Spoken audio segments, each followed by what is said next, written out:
I'm ready to slash and burn. No quarter. I am going to be uncomfortable and all over you from start to finish.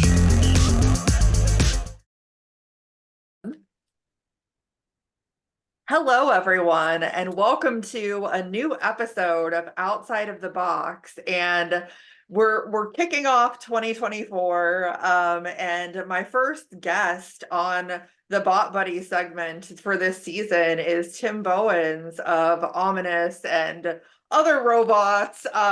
Recently nominated for the Boxy Award for Best Dressed Robot. So excited to have you on the show. All right, good to be here.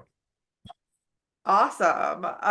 Well, we're going to kind of talk about a few things, but I did want to shout out because, for those that don't watch every season of BattleBots or maybe are a casual fan, they may have seen Ominous and thought this was the first robot that you've ever brought to BattleBots, which is not true. And in fact, when you look back to 2018, when you came in with Reality, it did pretty good. So I want to talk a little bit about Reality, which I think is now sitting in Lars's living room or something somewhere. It is, yeah. So yeah, tell me, like, as looking back, tell me a little bit about your perspective on Reality.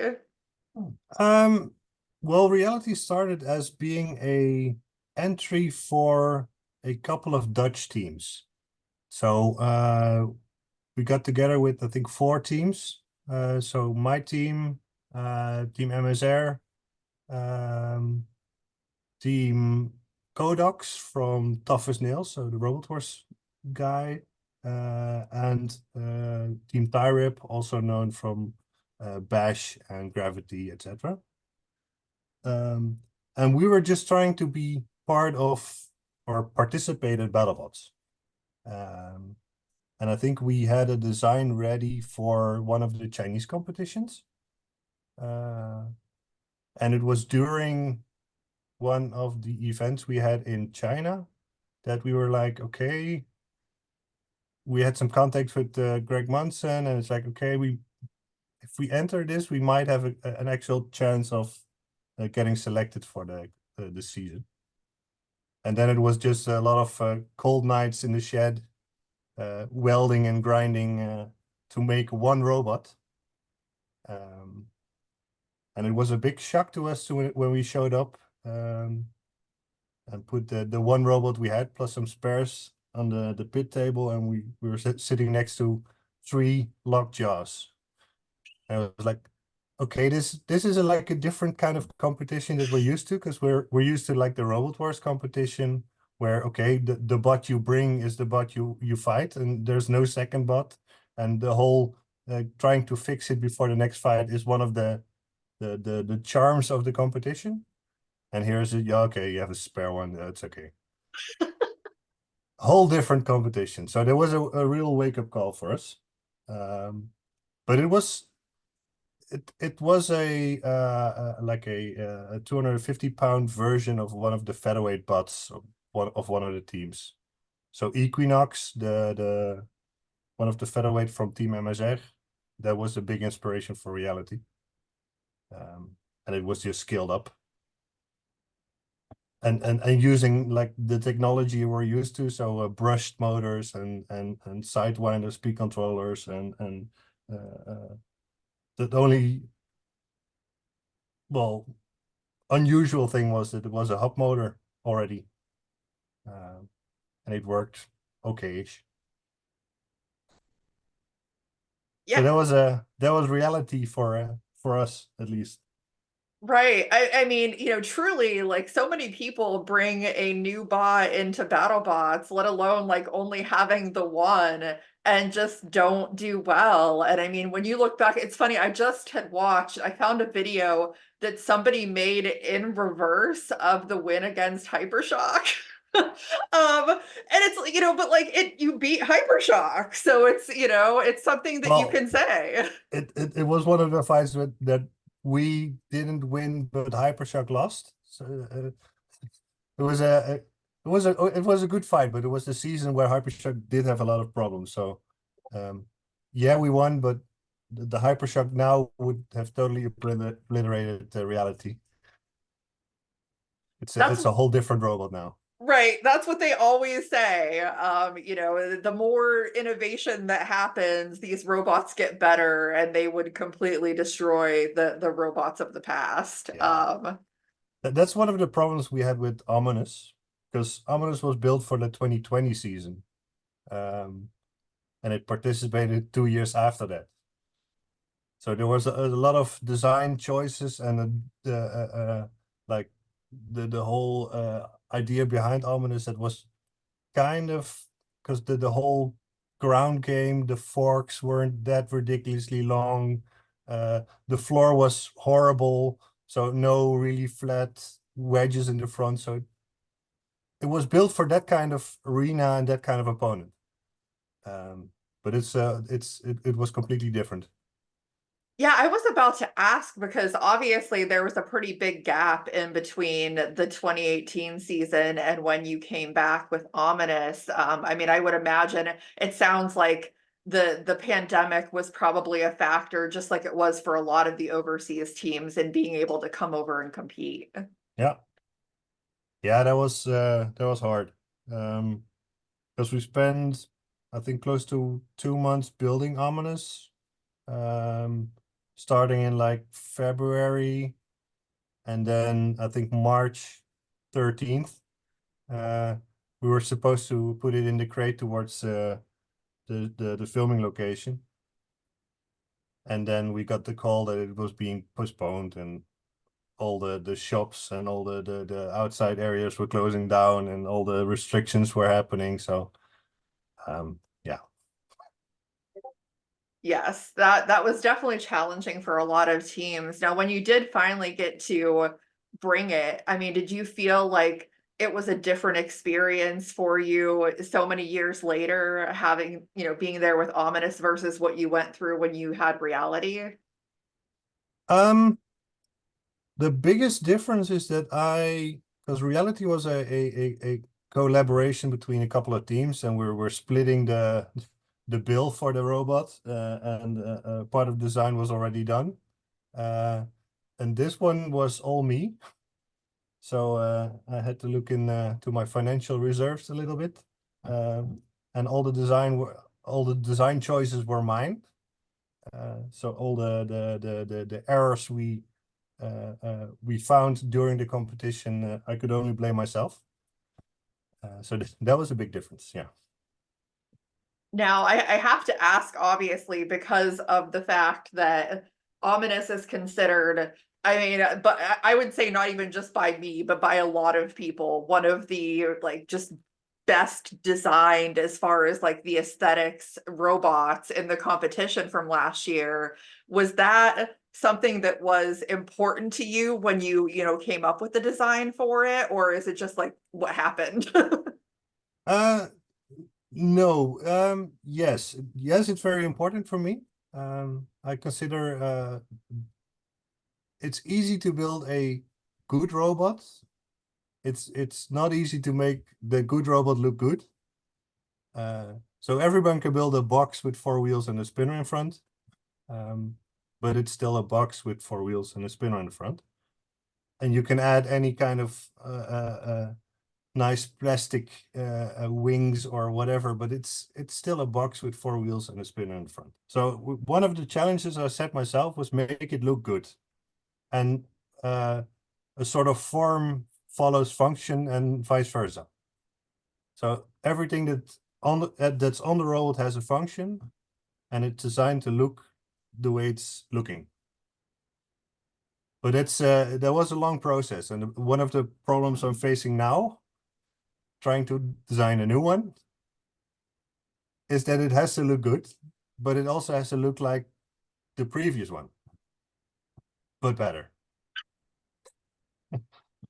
So it's a whole lot of no, it's not working, no, not gonna do this, not gonna do this. And I have a small list of improvements I want to make sure that it's better. given the limitations of the whole omnidirectional drivetrain. But all the troubles we had during the competition, so components getting damaged inside the robot, components getting stuck inside the robot, motors breaking off inside the robot, the shatter hitting that one spot that allowed a piece of metal getting in the motor. All that kind of internal improvement is still big on the list, but the whole existential, do I want to go hub motor or like a normal drive? I'm still not sure. Yeah, I mean, there's a lot of learnings that come from, putting the bot out there and seeing what happens. Yeah. Was there anything that you were happy with in terms of the way that things went for the past season? The weapon was awesome. Compared to reality, it was like at least 2-3 times more powerful than the weapon of reality. Also, the spin-up was a lot more reliable. I think we even broke the weapon by hitting something. That wouldn't have happened with the reality disc. And the maneuverability of the whole robot. The traction is still a bit of an issue, but the whole maneuverability, so getting around the robot and around the opponent and trying to control that is a challenge as well. But it's really nice just going to the test box and doing the whole circles around yourself, around the opponent. It's really nice to see the robot moving the way you think it should move. Absolutely. Now, I mean, you mentioned, looking at things for this next version. Is there anything that you can share as far as like what types of things you have in mind, or are you kind of keeping a lot of that close to the vest?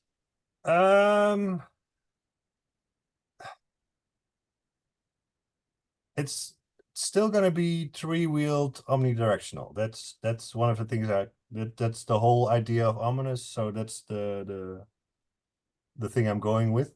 But I think I'm gonna adapt it to the current floor stage. So I'm gonna install, I think, probably a lot of magnets, and magnets. So because one of the advantages of the omnidirectional drive is that we're not limited by the amount of downforce, because the wheels roll in sideways direction and they get traction in the driving direction. So any kind of scrub radius you have with big wheels, you don't have with omnidirectional drive. So turning is not a problem with whatever magnet downforce we're using. So we can use whatever magnetic downforce. It only limited by the motor, the drive power. So I think we're going to install bigger drive motors, just to make sure that we can actually, the limit is not the motor itself, still the traction. And I'm trying to reorganize the inside a bit so that the center of gravity is more towards the middle of the robot instead of in front of the 50-pound drum in the front. So that's one of the big issues we have with the robot. It's front heavy, and the drive is influenced by that, and also so if we hit something, because of our center of gravity being in front, we flip over easily. So getting the center of gravity more back will make driving easier and flipping over a lot harder, hopefully. And magnets. Yeah, all the magnets. Magnets are Yeah. really important. I mean, if you look at, not that was necessarily the only thing, but like the improvement of a robot like Claw Viper and how much magnets help with that? No? The funniest thing is I was watching the fight on TV, and there I really noticed the speed of Claw Viper, because standing beside the arena, it's just too fast. You cannot focus on your own robot and the opponent at the same time, while the other one is driving circles around you and around you and around you and flipping you over and doing whatever they want. But the funniest thing is, it's really fast, but I think we hit him once or twice, and he pops off the floor, and then it's like, oh, this is like normal Newton law, action is reaction, etc. So it's like it flies easily, and then it goes clunk back to the floor, and it drives over it. Like, ah, yeah. So that's also one of the most surprising, because we were facing Claw Viper, and I saw him the previous seasons. And we were like, okay, I don't think he's got it dialed in quite yet. It's an easy first match. It wasn't, no.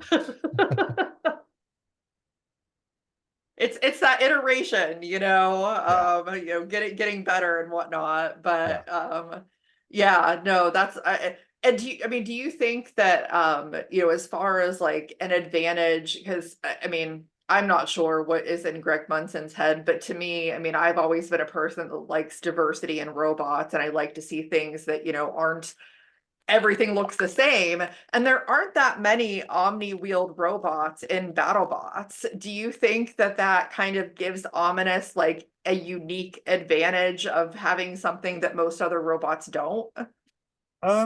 Well, it was one of the things, or one of the reasons why Ominous is designed the way it is, because we have to get selected. We're an expensive team to ship over. So there has to be some kind of, there has to be a reason why we're getting selected, and building an interesting robot is one of them.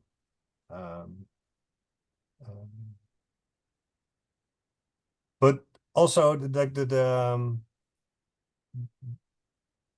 we were talking to a lot of teams during the filming, and they were all like really happy that we finally showed up.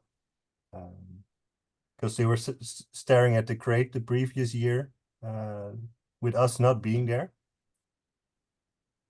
And they saw some pictures on some video. I think we did a special for Witch Doctor, of it moving and how it looked. And they're just really curious about how it looked in the end. And then talking to all the teams, and they're all like, oh, this looks so awesome. And that was, for me, was almost enough. It wasn't enough for like the 2 weeks of filming, because those are killing. Yeah, but the whole appreciation from the other teams was really awesome. Yeah. That is great when fellow builders, have appreciation for what you've done. Now, other than working on the next version of Ominous, is there anything else that you have planned for this year? I know that you originally might have, looked at going to the new bots event for NHRL, but weren't, you said you weren't able to attend that. So do you have any other plans? Well, I'm still trying to enter YO in a NHRL event. It's not it's a UK beetle, so it's 1.5 kilo. So I have to lose a bit of mass. But it's the lowest beetle weight, so why not? But I think it can be really fun if I enter that one. It's made for a steel floor with a lot of magnets, so I'm curious how I'll perform on the wooden floor. But maybe next no, not next one, because I'm on holiday then, but the one after that. Well, I'm sure if that works out, people will look forward to it. There was already buzz when everybody saw your name on the wait list. So I was feeling it. I was like, oh shit, I forgot the whole sign up, and I signed up like please let me be on like the top part of the waiting list. And I was like number 40. I was like, okay, not gonna happen. But then I was looking at the Discord and everyone was like, "Oh, no, it's coming." No, it's not. It might be, but no, not now. Yeah. Yep, you got everyone excited, and then their dreams are now crushed, for at least for the time being. For the time being. Yeah. Postponed. Yes, exactly. Well, I mean, I certainly look forward to, if and when you're able to make it, and obviously the next version of Ominous, because you have to work at taking the crown from Hypershock next year as far as the best dressed robot. Yeah, so perfect. Now we have to find the right team outfit and the nice neon banner, and then we'll find exactly. Well, I look forward to all of that. But I am, thankful that you were able to join the show and talk about your robots. I think that they're amazing and a lot of people love what you do. So just excited to see what's coming. Yeah. Well, nice to be here, talking about the robot again. Yes, absolutely. For everybody that's watching, obviously, please keep, liking, subscribing, sharing the content, all of that good stuff. We have a lot planned for 2024, on the show. So just keep watching and we will see everybody next time.